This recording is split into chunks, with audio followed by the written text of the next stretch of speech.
IVM. We would like to thank Storytel for sponsoring this show. Storytel is an audiobook platform that lets you hear hundreds of thousands of stories on your PC, mobile, wherever you prefer. You can get a great deal for IVM listeners at storytel.com/IVM. This week I'm going to recommend The Ivory Throne by Manu Pillai. This is a book about the history of Kerala. Manu is an incredible writer and helps you truly understand the history of the region. I first heard him talk about this book on the Filter Coffee podcast with Karthik Nagarajan, and I couldn't wait to dive into this one after I heard that conversation. So, how do you get this book? Go to storytel.com/IVM, and what you'll do is when you sign up over there, instead of $2.99, you'll get your first month for 99 rupees. So you get $200 off on your first month. Go to storytel.com/IVM and go check out The Ivory Throne by Manu Pillai. Great book.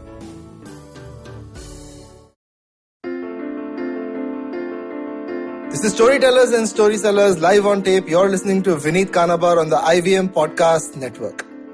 Now, whenever you talk about the economy and how different sectors are getting affected, there's always that one friend, or at least I have too many friends who drink, and among them there is always that one friend who will crack that joke that the alcohol category will always thrive, no matter what condition the economy is in, whether it's good times or bad. Now, my common sense says that this just sounds about right, but I think it merits going deeper and trying to understand this better. And I'm glad to be joined by Amarpreet Singh Anand, EVP and Portfolio Head at Diageo India, to help find me the answers. Hi Amar, welcome to the show. Hi Vineet, glad to be here. Glad to have you on. How have you been? How's the turn of the year treating you? Really hoping for a safe and sound closure to the year, Vineet, to be honest, right? The year, as you all know, has been full of turmoil. So good time to basically sit back and reflect on how the year has been. Absolutely. Good time to sit back and reflect with a little bit of alcohol in your hand as well, maybe. Maybe it's too early right now, but different strokes for different folks. Amar, I have a lot of questions for you. I think alcohol consumption is so intimately tied with our idea of evening entertainment especially, right? That it merits so much inquiry and so much discussion. But before we get into all of that, I'd love to give my listeners a sense of what you do at Diageo. Again, for my listeners, Amar's a long-term sort of professional within the food and beverage space with stints at Cadbury, now long stint at Diageo. But we'd love to hear from you about what you do in your day job there, Amar, just to get us started. Yeah, for sure, Vineet. So Vineet, just a quick introduction for you and the listeners. I'm a small town boy, grew up in Rishikesh, and as all of you would know, is a lovely, lovely place to grow up. And I did my engineering and my MBA from Banaras and Calcutta. I've spent my professional career across two companies, which is Cadbury and Diageo. And as I often talk to my friends, right, I'm really growing up on the indulgence ladder. First treating the kids to now treating for the adults, per se. And yes, a lot of times this is a standard joke in my friend group that, you typically join categories where there is actually no marketing to be done, right? Because everybody is anyway wanting to have chocolates and alcohol. But yeah, it sounds quite easy from outside, as you would know. But yes, these categories are fantastic. They're all about celebrating life. They do bring joy and smile to everybody's face.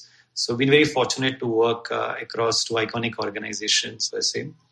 What I do at Diageo is that in my current role, I am the portfolio head for mainstream brands. And I typically look at my role as how do I spread cheer and help people celebrate life every day, everywhere. That's my job. But as you rightly said, do that with a glass in hand and bring cheer in their life. So that's the role which I do. That's lovely. And I love the way you led into that about a career in indulgence. And while that might sound fun and games, I'm sure there are some tough moments there as well. When you say mainstream brands, I'm guessing it's the larger spread portfolio brands, right? McDonald's number one and the likes, right? Am I right? Yeah, Vineet. So in our category, we define the brands as mainstream and then premium and luxury. Right. So I'm responsible for the mainstream part of the portfolio where, iconic brands like McDowell's number one, which in fact is the world's biggest whiskey brand, many people don't know about that, but that's true. That's much, much bigger than any other brand in the world, per se. And then really, youth iconic brands like Royal Challenge, where, we've get an opportunity to work very closely with both Virat and the RCB team because of the entity of Royal Challenge being there. And then other brands like Signature, Antiquity, Captain Morgan, iconic brands like Bagpiper and DSP. So really a good mix of, brands which have been erstwhile legacy brands, some brands which are really, really big now, and some, niche brands which have great potential to grow. Lovely. And of all the brands that you named there, while I have personally moved on from drinking whiskey in my life, Captain Morgan is right up there with among the best rums that's on offer, at least for a young kid in India. That said, no, not young kid, young adult in India is the right way to put it. Right. Let me then get into this, because I'm so glad that we have you here to ask you this. To me, it feels like a convenient sort of market watcher's myth, right? कि कैसा भी साल हो, no matter what is going on around, alcohol will always sell. Khushi mein people will drink happy alcohol. Dukh mein people will need their evening portion to console themselves with. But alcohol will always sell. Now, 2020 is the kind of litmus test year to put this kind of public adage and sort of social wisdom to test. I'm glad we have you here to ask on good authority. Does alcohol always sell in a good year or bad? How was that experience this year, and how can you help us answer this question? Yeah. So Vineet, I think I would say that this probably has been one of the toughest years for certain industries, right? And we know what's happening in aviation and hospitality industry per se. And I think in our industry too, we have been not left untouched. There has been a massive impact overall. I would actually try and break the last nine odd months into three phases for us. First is the phase one, when overall lockdown was announced. I think that was the phase where there was a lot of anxiety and fear across people, across communities, across organizations. And in fact, we had a period, the month of April, where we had zero sales, right? And that's never happened in the history of the category ever. And for 1 month to have zero sale is like quite a difficult thing. Absolutely. And it broke down the overall supply chain. It broke down overall stock availability in the market, etc., etc. And really our focus at that point of time was to buckle up, ensure that people are safe within the organization. Our sales community, salespeople are, fully warned in terms of what precautions to take. And we were just hoping for access to start opening up, right? Because, if you can't have any sales if access and shops are not open. Fortunately, the overall market started to open up. There really our focus moved to phase two, which is really about how do you emerge stronger through this crisis. So, and how do you provide access of stock? So focus on manufacturing, focus on distribution came back again. But it was a very, very chaotic time, right? Because you couldn't have a lot of your salespeople going out. You couldn't have the full manufacturing capacity. So it was a phase of recovery, but really the effort was to balance safety with, growth and business trying to come back again. So that happened for 2-3 months. And it was also a very interesting time because we were relaunching a couple of our big brands like McDowell's and Royal Challenge at the same time. So we were in the throes of that changeover. And, while you're changing over, there is anyway some inherent complexity which is there. So this was on top of the overall situation which was there. But I think, kudos to our manufacturing and our sales and commercial teams to have really gone out and executed well during that phase. We saw business starting to recover, Vinny, but it was still lower than what we were doing in the past. And as I've always said in this category, one of the big differences from other categories and Alcobev is that in most other categories, you typically are marketing to at best 2 or 3 Indias, right? Which you are dividing by socioeconomic as well as consumer psychology, psychographics. But in Alcobev, we are actually marketing to 36 different Indias. And those 36 different Indias are defined by the number of states and union territories which you have, right? Because this category is governed by state excise laws, right, and therefore what would be the pricing, what would be the market operating conditions is decided by the state and excise, and therefore that there is an additional level of nuanced understanding of how to sell, how to market, and how to activate your brands, which becomes quite both complex as well as exciting at the same time. Right. So, nutshell, we're seeing the category recovering back. It's not as if we haven't had our share of hard times, but I would say that we've been fortunate that we've not been as impacted as some of the other categories which I mentioned earlier. So we're coming back, and we hope to emerge much more stronger as we go forward. That's great to hear. So I'm not going to say that the adage is completely untrue, but less true this year as compared to maybe other years. Let me ask you a couple of things before we go on and talk about McDowell's and the rebranding, because that's absolutely fascinating to me. I think we do a poor job of documenting our own culture and how it changes, and I think the McDonald's rebranding is a smashing sort of example. But before we get to that, you mentioned there are about 36 Indias that you're marketing to, depending on the state.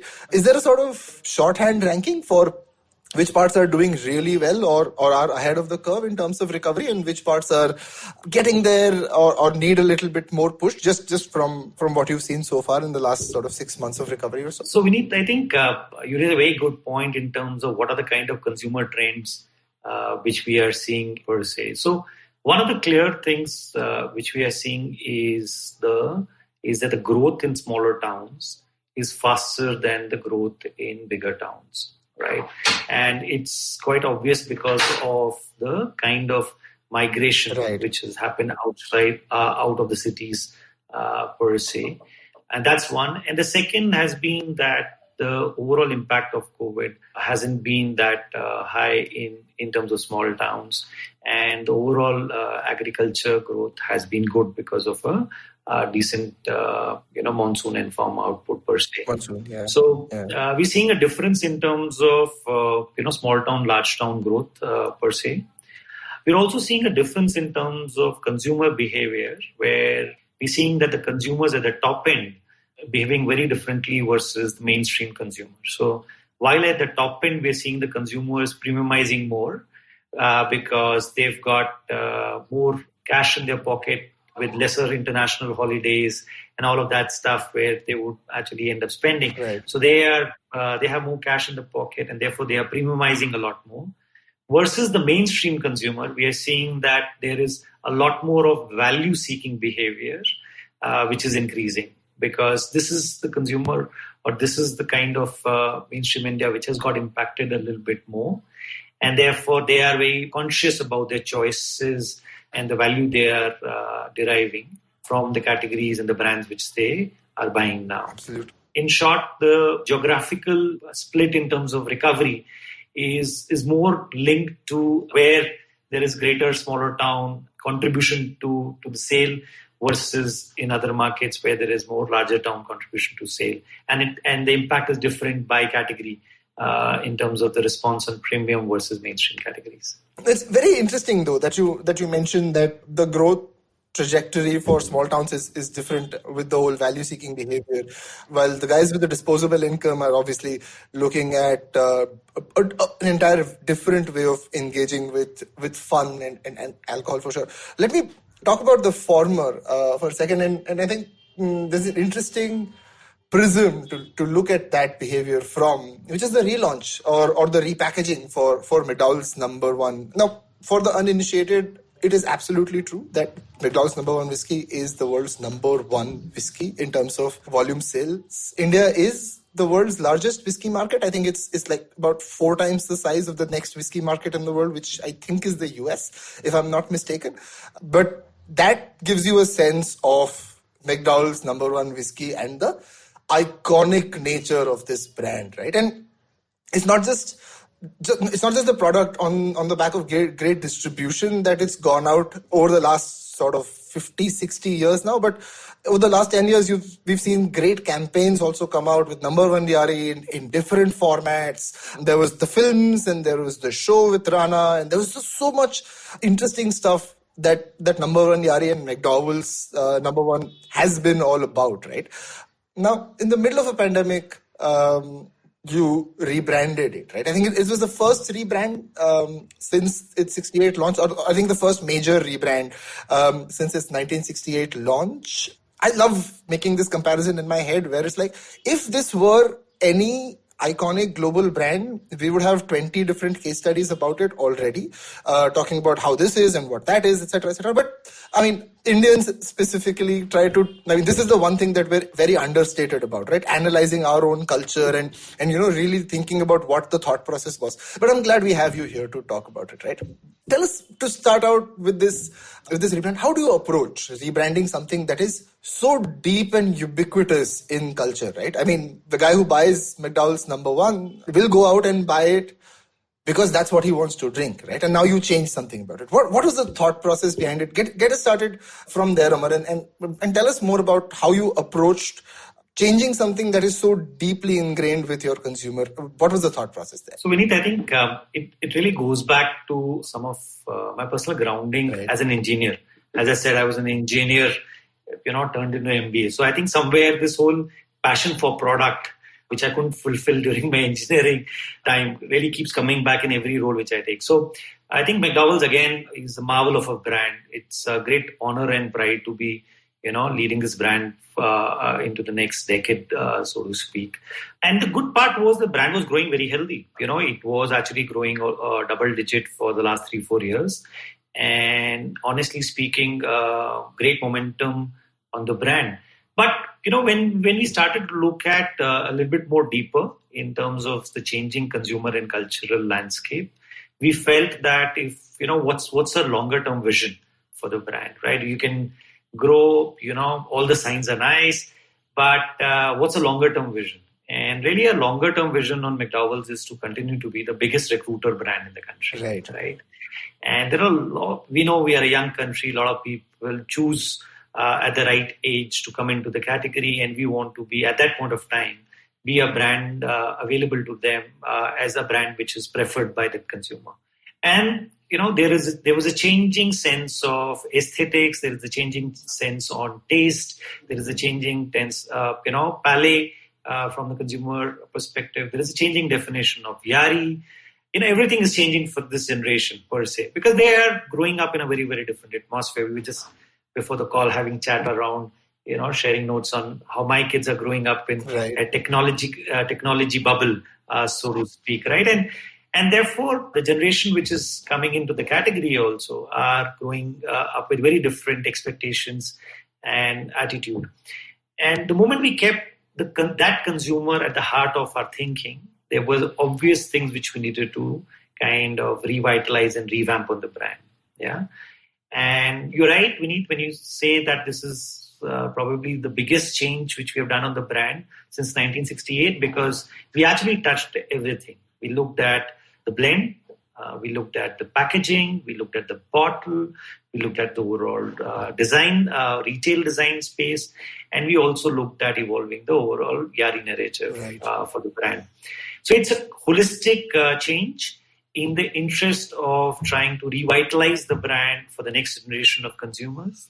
And I can tell you this is, sometimes sounds very easy, but when we were in the throes of that, we had huge butterflies, right? Because, a brand which is doing 30 million cases of sale and everything is going well for that brand, and you are changing it because you feel that you need to get stronger and there is an opportunity out there, was a very, very unnerving period. But I think kudos to the team, staying really close to consumer, understanding whatever shifts we were doing were not being done sitting in a boardroom.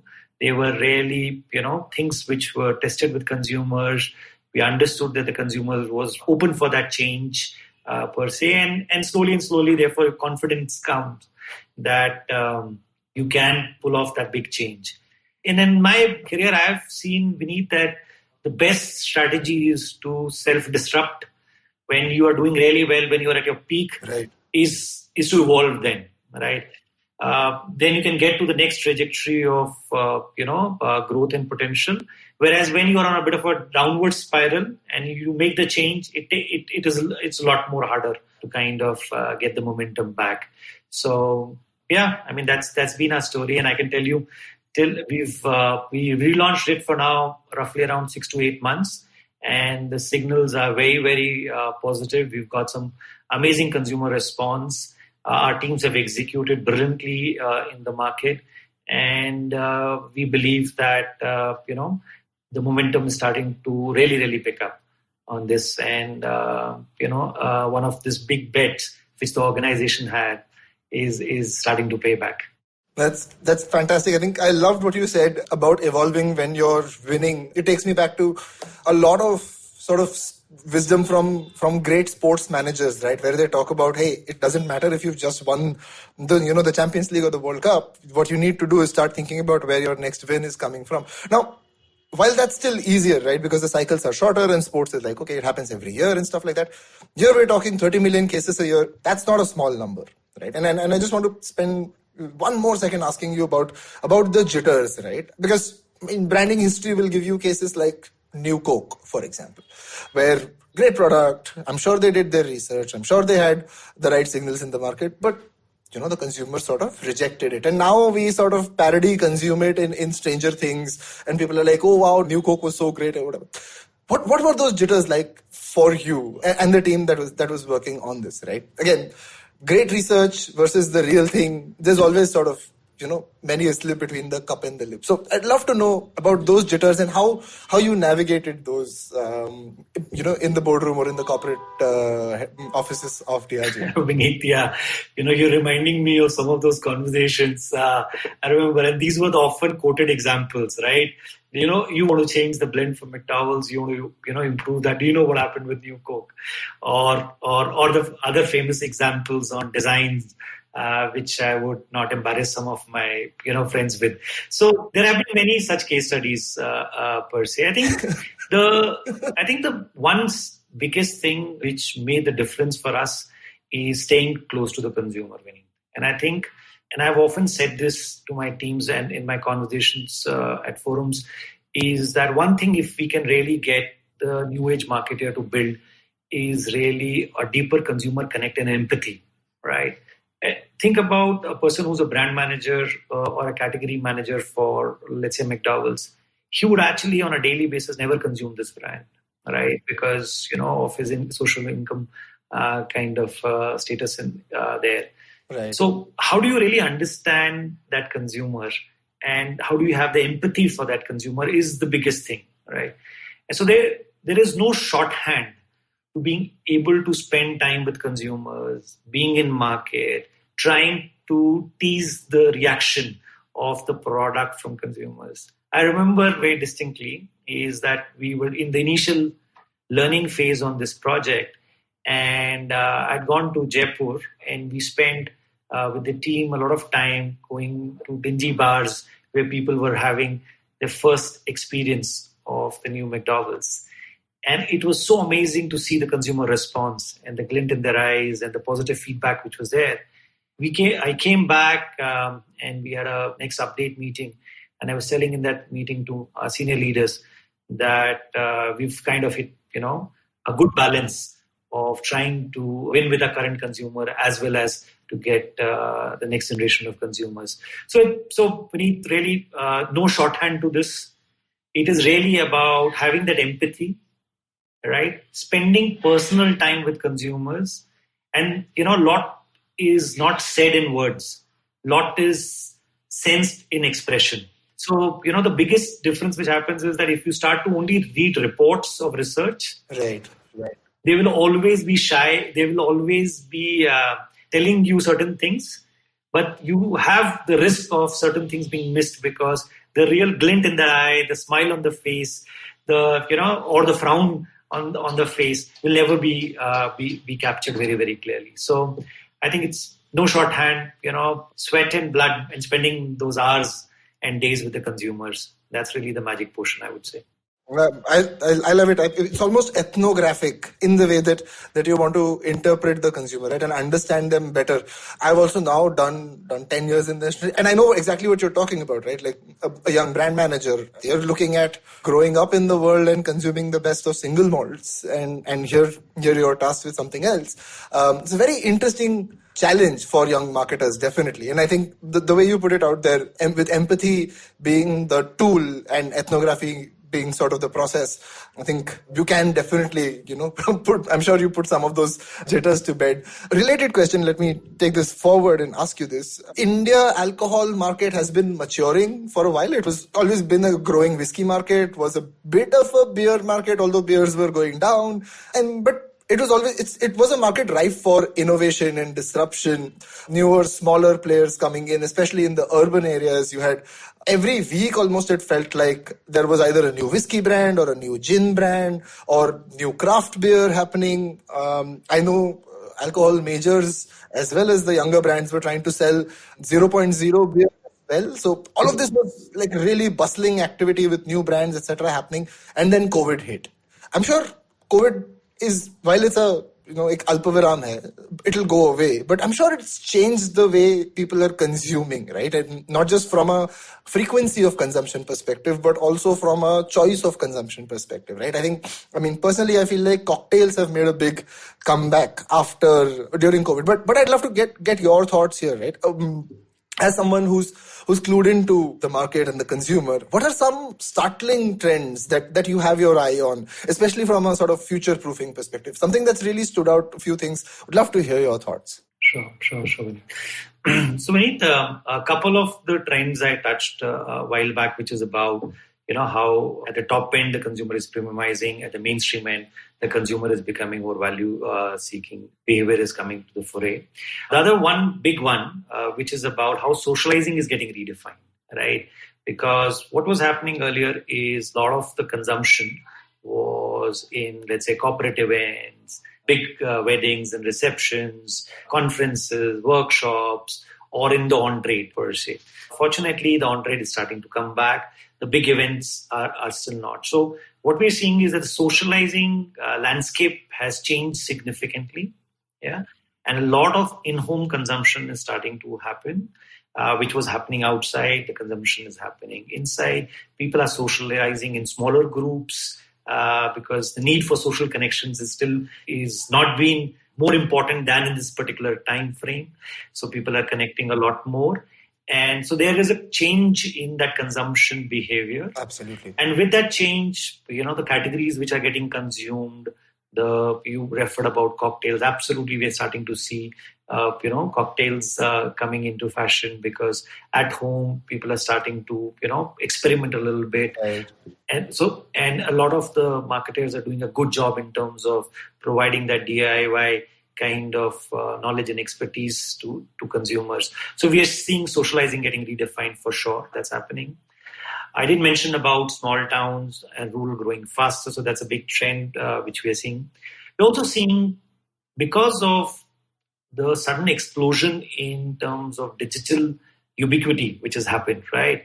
Starting from online buying to the amount of content consumption which is happening, to the level of search which is happening, to the explosion in terms of OTT platforms per se.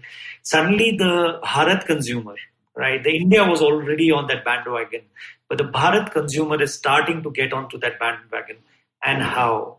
And that provides a significant playground for marketers to kind of connect with consumers, build their brands, as well as solve some of the gaps and needs which this consumer has. So we're seeing that for our category too, and we are trying to understand what role we can play in terms of this explosion which is happening in the digital social world. Right. And the last one, which has been a conscious effort, is that Diageo as a company has heart in its right place, right? They really think about their employees, but they also think about the society in general, right? So you would have heard about Diageo's initiative of raising the bar, where we are contributing huge sum of money in terms of supporting the on-trade channel to come back. So I feel as an organization, we are taking some real efforts to ensure that there is sustainable growth for the category, right? Because, it's a symbiotic relationship between the players as well as the on-trade. So we are doing our best to support that. Absolutely. And similarly, our brands, in terms of the narrative which we are putting out narratives which are full of hope, which are full of inspiration, which help, give that kind of positive feel to consumers and in culture, because we feel that brands have a role to play during this time of spreading that cheer and hope and inspiration all across. So those are the kind of, as they say, a little bit of unlearning we need and a little bit of fresh learning, which most of the people in the marketing world and business world are going through. Similarly, we're going through some of those cycles too. That's fantastic. I want to just double click on one thing and ask you about this. I read about raising the bar. This is absolutely smashing effort on part of the company. It brought a different question to my mind, which was whenever a category goes online, and now we're seeing finally that in India alcohol is going online a little bit more. It requires a fairly different set of skills and a fairly different set of concerns in the distribution network. It requires a lot of training. How would you say the alcohol category in India is geared for this? And do you see the horizon being, will be like at maybe 80-90% capacity of operations in the next 6 months or so? Or do you think it'll take a little bit longer? To draw comparison, I think e-commerce at large in India to reach the levels that it has reached now has taken 13, 14 years. I think the threshold really came in 3-4 years into it. But comparing and contrast that with alcohol and its readiness for digital disruption, what do you think the sort of next year looks like? When do you think we'll be 100% ready to go, like turn of a switch sort of? So we need a very interesting question. I would try and hazard an answer. I'm not a subject matter expert on it. But my initial thoughts are like this, that Diageo has been at the forefront of striking these partnerships. So we've have a partnership with HipBar, which was the first one off the blocks in this particular space in Bangalore. Globally, we have seen e-commerce emerge as a very significant contributor to sales in the alcohol space. There is a market which has opened up in West Bengal, where e-commerce for alcohol has started. There is a dedicated team which is partnering with the multiple players to ensure that we learn. We are at the stage where we are learning about the channel. We are learning about the operating model. We are learning about consumer behavior on that particular front. It is very, very small. But I think, it is fair to assume that in a country of 1.3 billion people, where there is an FMCG outlet base of roughly around 8 million, having only 70,000 Alcobev stores might not be a very sustainable strategy for a really long period of time. Right. And therefore, e-commerce would become a part of building greater access into the category. When will it explode is anybody's guess. But I think steps are quite promising, where governments are far more open to partner and try and see how this can be built. Definitely. I think it augurs very well. And this shift definitely, I think, augurs very well. I can only imagine, and those numbers are startling, right? 8 million sort of FMCG distribution points, while it's 70,000 for alcohol. And you can only imagine how many people it excludes from that market, right? I'm sure women find it very difficult to go to, I would say, 80-90% of those 70,000 stores. Geographical access is a challenge.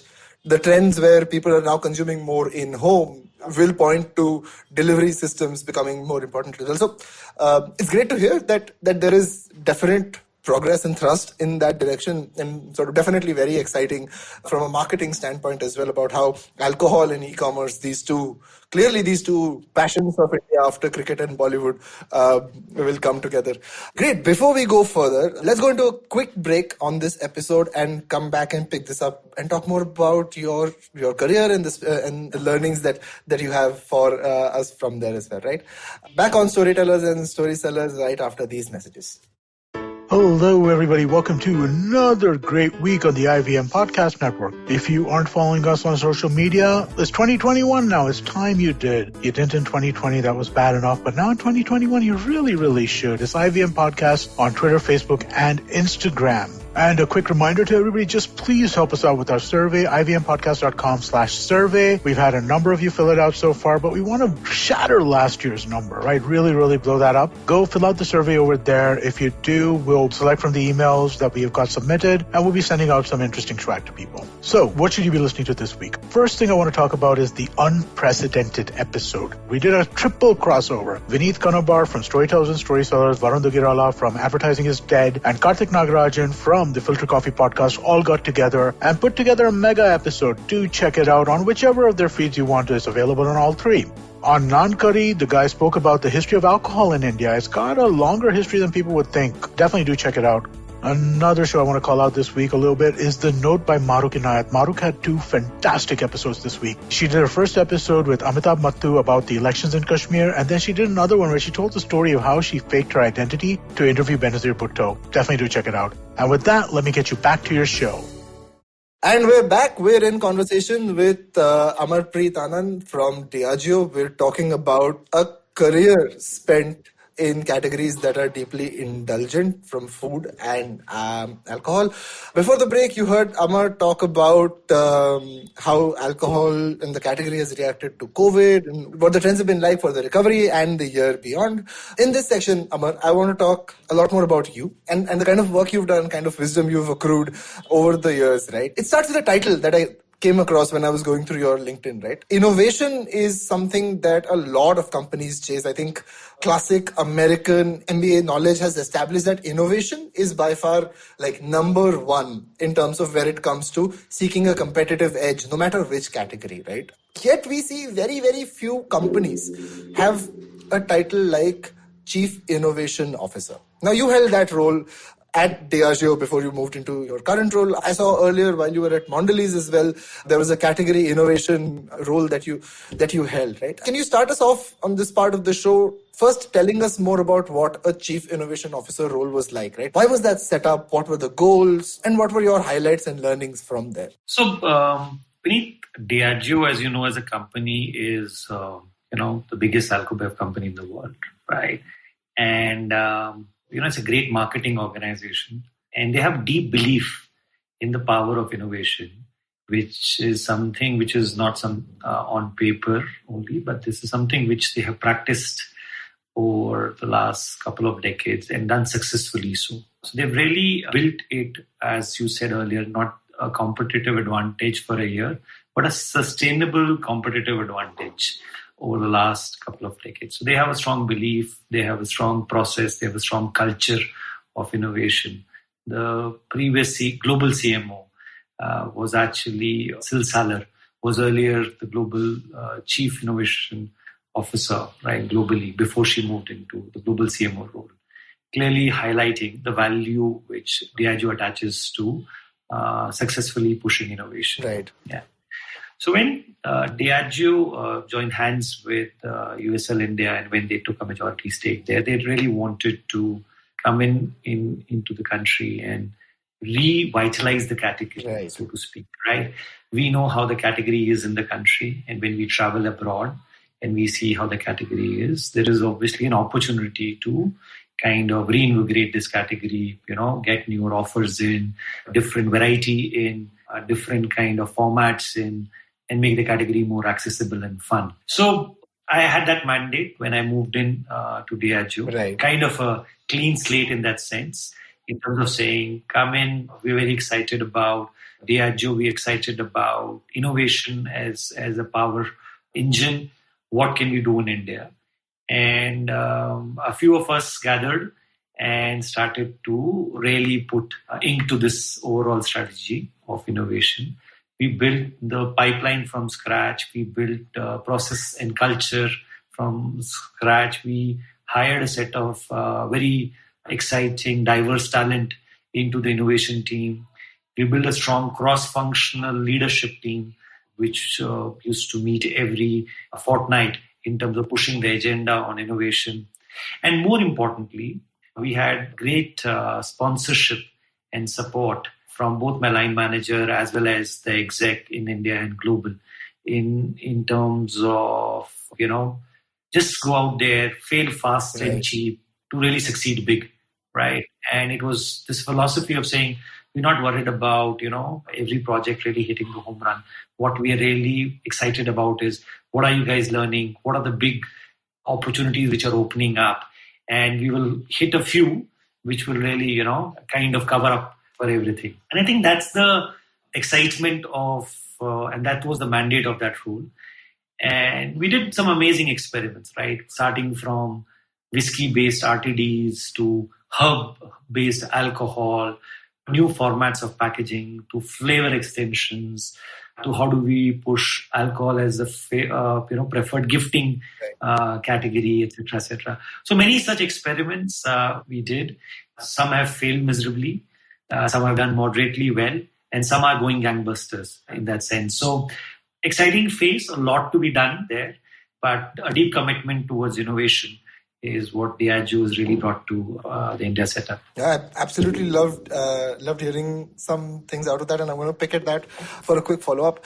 You talked about sustainable innovation, right? Now that obviously gets looked at in a million different ways.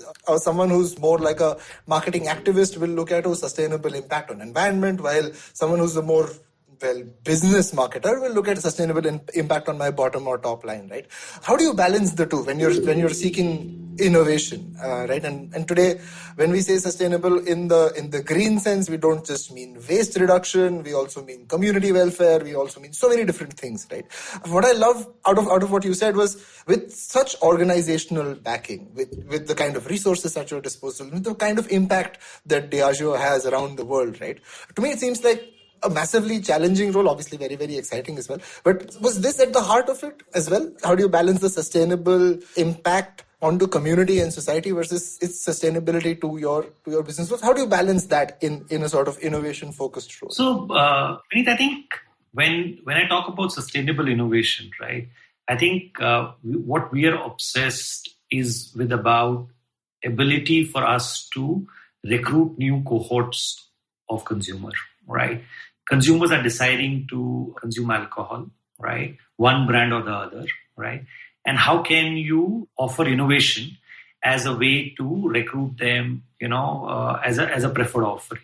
It can be a different category, it can be on a different occasion, and it could be or for a different cohort which you were not accessing earlier. So and the moment you are obsessed with that, right, you are able to then drive behavior change which is more sustainable, and therefore you're able to recruit a set of people into your innovation. That adds to your top line and bottom line in a sustainable way. The route to sustainable, think green, environment, etc., again is a very corporate philosophy for us. Firstly, to begin with, it is a very deep corporate philosophy, right? We have very strong grain to glass sustainability programs within the business. We have deep commitment in terms of what actions we are taking as an organization around sustainability in terms of plastic and waste reduction or water utilization. We have deep commitment in terms of supporting communities per se. So I would say that as an organization, our commitment level on some of those themes is very, very high, and probably one of the leading organizations in terms of voice and active support behind some of those causes. In my innovation days, we also had a couple of projects which were purely anchored in that space, right, as a way to kind of, do that. So definitely so. But I think the broader innovation strategy and philosophy was about being able to get more incremental recruitment into the innovation product offers per se. Fantastic. That makes a lot of sense. That sort of clears it up as well.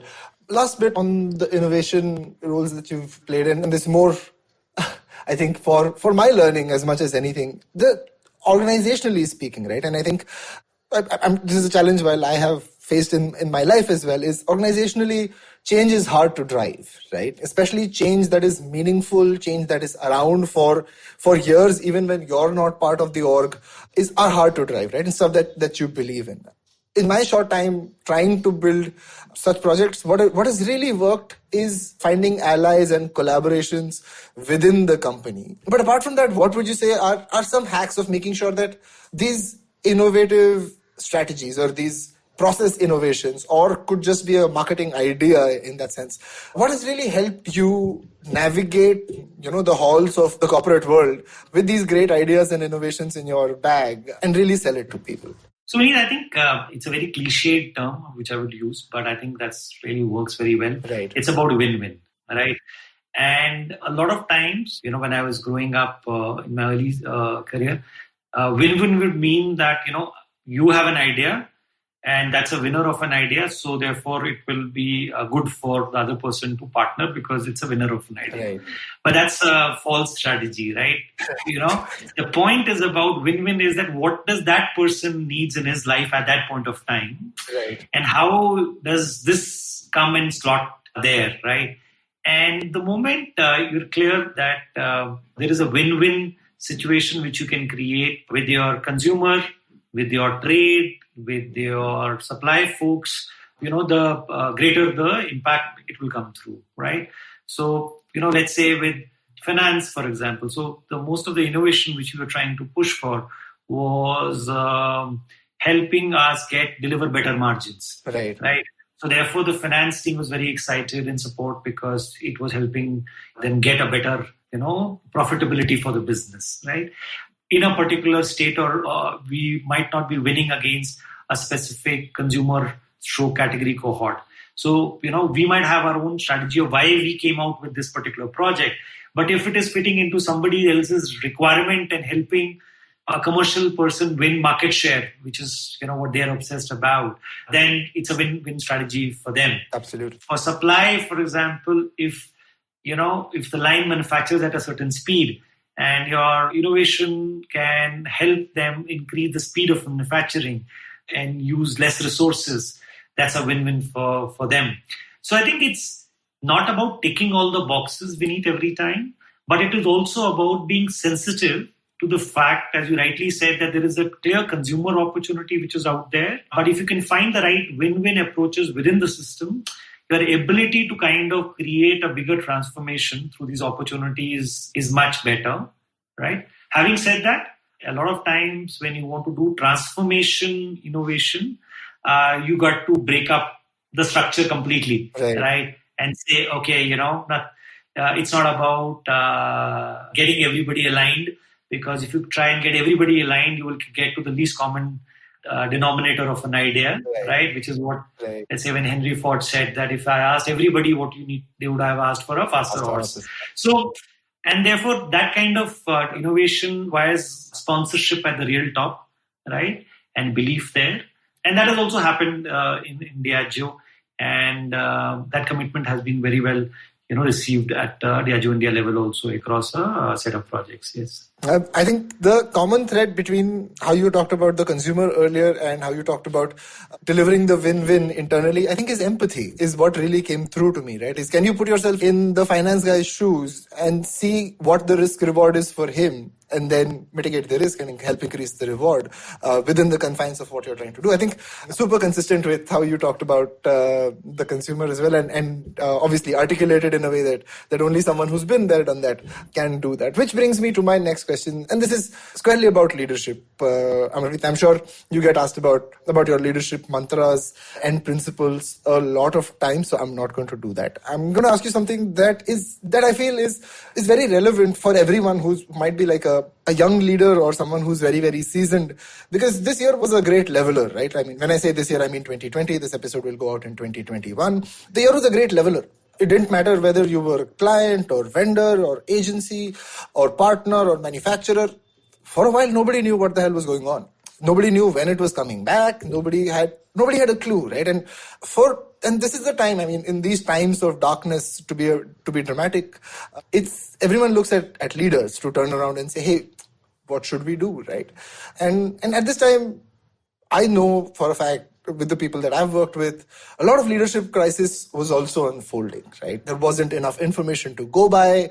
Losses were mounting with no idea about when it was going to come. And a lot of uncertainty that was in there, right? So my two-part question here is, first of all, how did you navigate that uncertainty during the break of the pandemic and the period from sort of March to May or maybe beyond?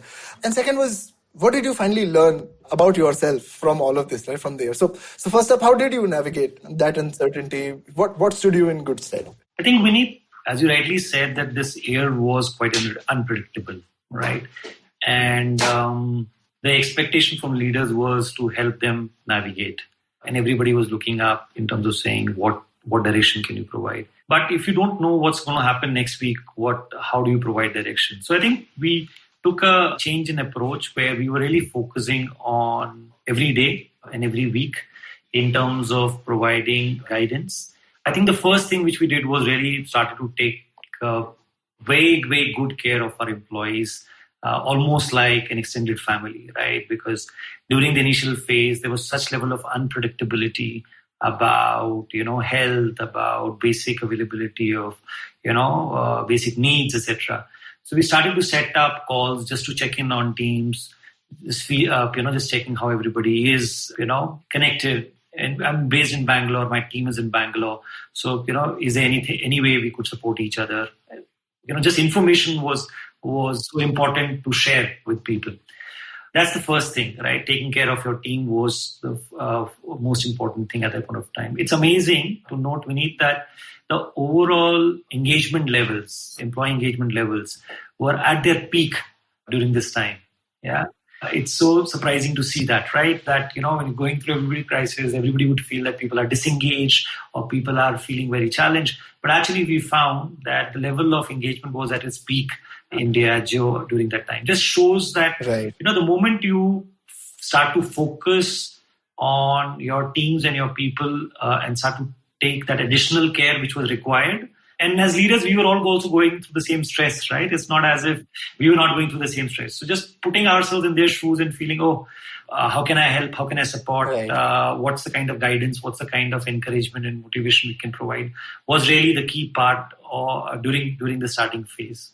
The second, I would say, Vineet, just comes from personal experience where I've seen that biggest growth for me personally and professionally has actually happened when I was facing a degree of stretch, right? And therefore, a lot of times, external, internal crises, right, are a great springboard for you to kind of stretch yourself and, grow, essentially. And I have this deep philosophy of what I call rubber band philosophy, right? If you look at a rubber band and you put it in your hand, it's of no value. The moment you stretch it a little bit, it holds a thing at one place and it comes to use, right?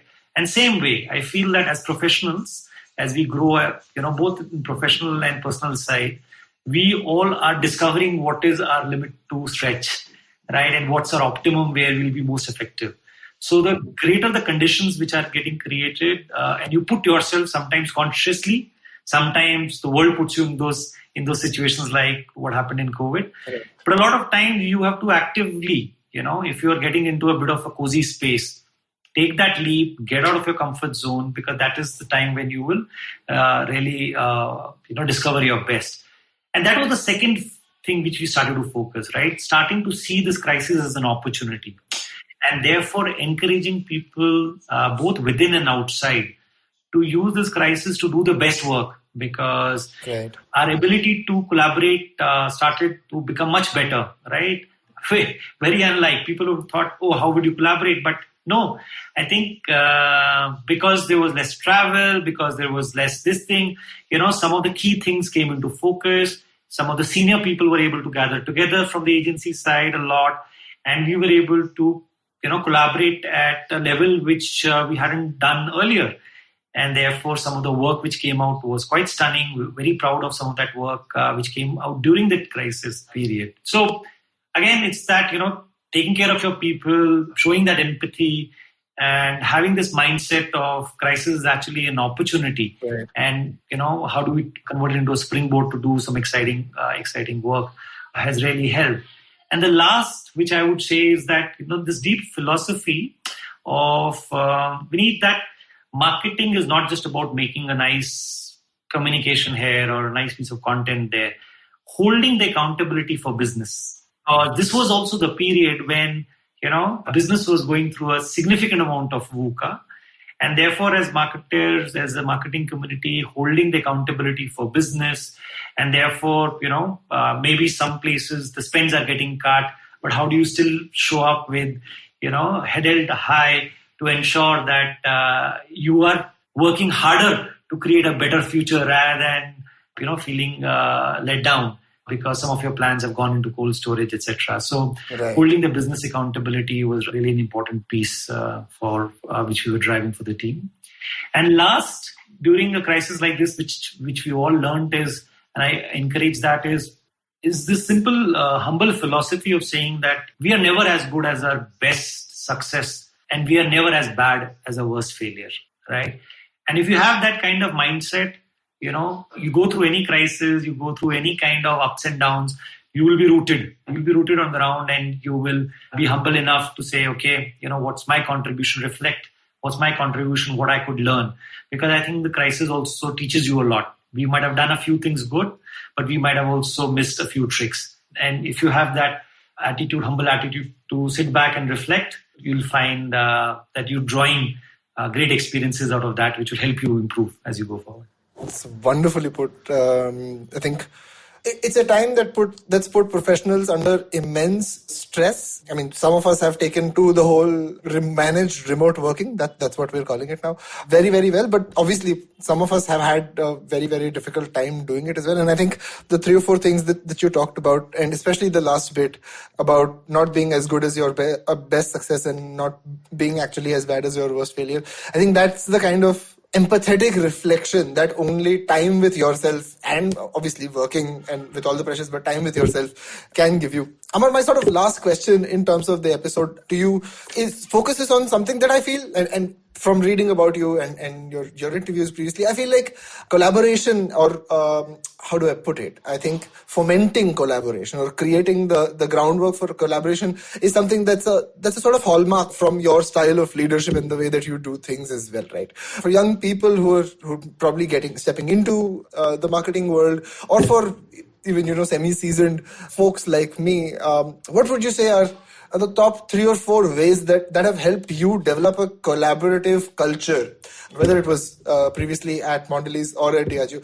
The reason I ask you this is because personally that word collaboration means a lot to me, especially when it comes to the professional side of things, right? I think whether it's between people or whether it's between companies, collaboration reaps multiples that money just can't buy in a sort of small, succinct way that I've understood it. But I'd love to hear from you, maybe 3 things that have helped you develop a collaborative atmosphere. And if you can give us a couple of examples of the kind of successes it drove, that would be just cherry on top for this episode. So I think we need one big reflection over the career has been that the marketing job is actually a chief integration job. Right. And one of the things I encourage the teams is that you're not a marketing manager, you're not a brand manager, you are a chief integration officer. And the moment you, in your head, kind of make that shift, right? Okay, if you are about integrating, you are really about tapping into the best which is on offer from, let's say, your digital team, your planning team, your influencer team, your agency partners, your design partners. And you have to create an atmosphere. The brand manager, the marketing manager, we all have to create an atmosphere where we get the best out of them. Right. And it is not about my idea is better. So therefore, there is the shift in the mind in terms of you are the one who's leading the brand to actually you are the one who is the chief integration officer. Your job is to get the best from everywhere for the brand, right? So it's not your idea versus the integration responsibility. That's one. The second personal experience has been about, look, in any relationship, Vineet, there will be ups and downs. And I think it is in the time of when things are not going well, how you show up to both your teams as well as your partner ecosystem. That really defines how the relationship will go, right? Because in this world where everything is getting very fragmented and transactional, it is so much more important to have that real, honest, trusting relationships in the job as well as with agency partners, right? I always say that work which you get from your partner ecosystem is not only a reflection of your partner ecosystem, it's a reflection on you. Because the same agency ecosystem might be doing some amazing work for some other brands, right? So just take a step back and ask, why is that? So therefore, it is really about knowing who the right people are, and have you invested as a client in terms of building that deep relationship per se. And that comes from how have you fed up in times when things are not going well. Right. And there are many stories behind this one. We'll say, the whole iconic Kuch Meeta Ho Jaye campaign was born in Cadbury when actually Ogilvy and Cadbury was not at best terms, right? In terms of the work and the quality of the work which was coming out. We had some 2 or 3 campaigns which hadn't done really well. But the level of trust between the senior leaders, both at Cadbury and Ogilvy, was so brilliant. And the chemistry was so strong that they were still working through, while externally everybody felt that this relationship is under threat.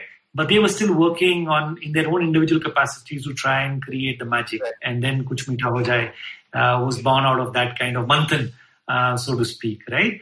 I have personally had very similar experiences where some of the most crazy ideas, right, got delivered because, as a client, we had the openness to trust the agency partner's vision on that. And a lot of times we didn't get it, but, we went in with the passion of our partner. And that is about respect, right? In a year, you will, as a client, do maybe 7, 8, 10 big things, right? But as an agency ecosystem, right, they are doing 7, 8 in a fortnight.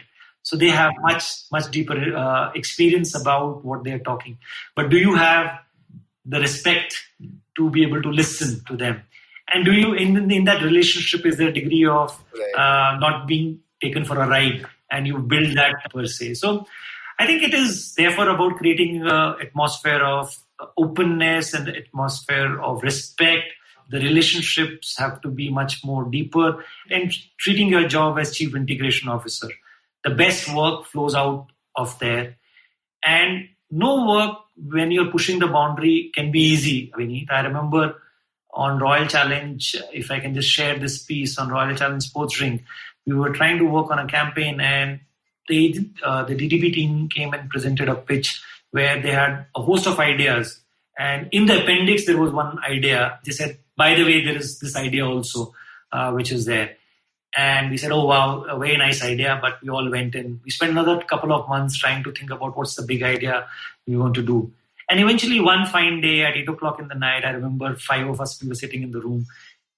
And we bought that appendix idea back.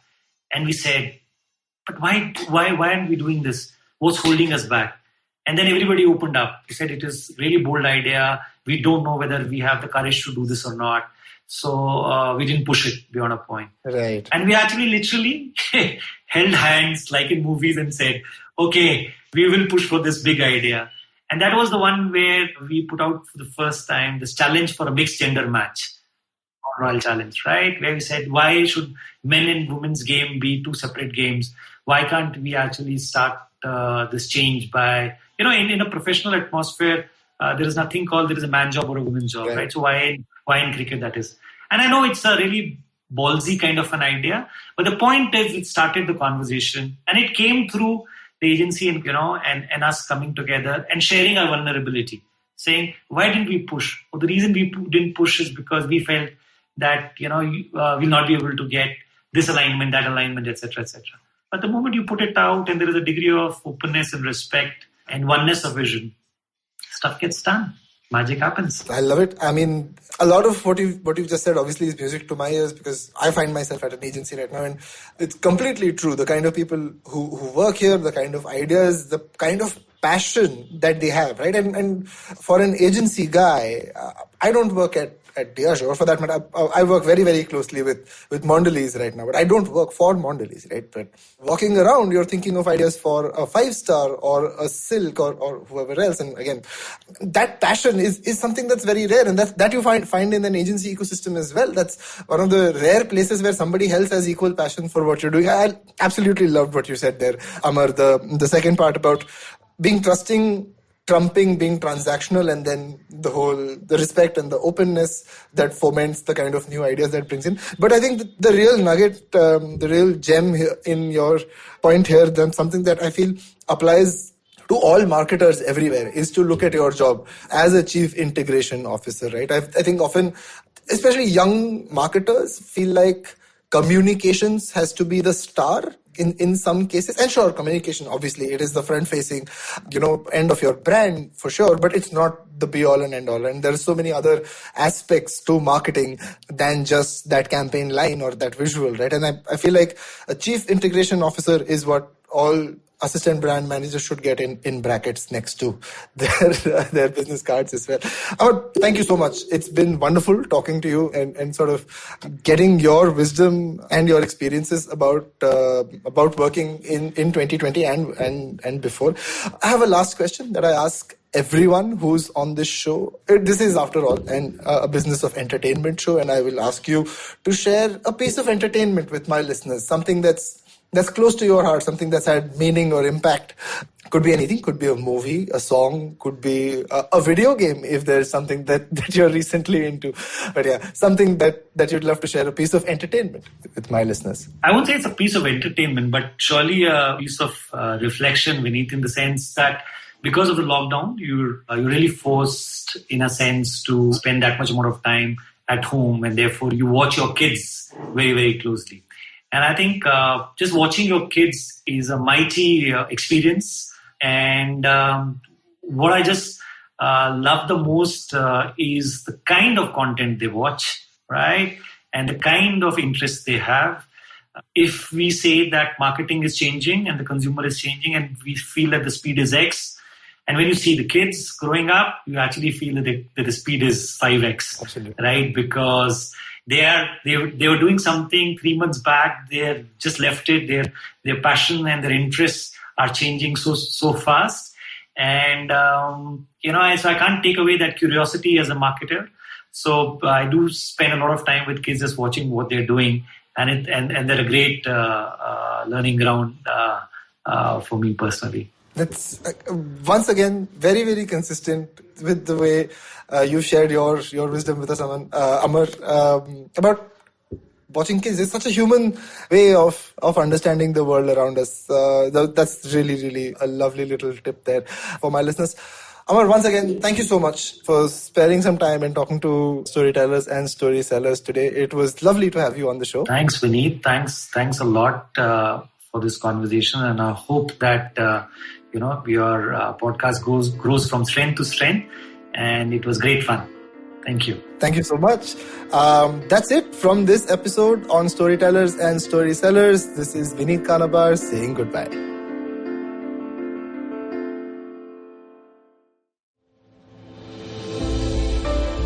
What are some of the radical changes that are now shaping our workspace? With physical distancing and heightened safety protocols being the norm, will technology finally make its large-scale entry to the workspace? Will design as we know it change for the long term? Is it possible for the Indian commercial real estate space to adopt a 360-degree approach to sustainability?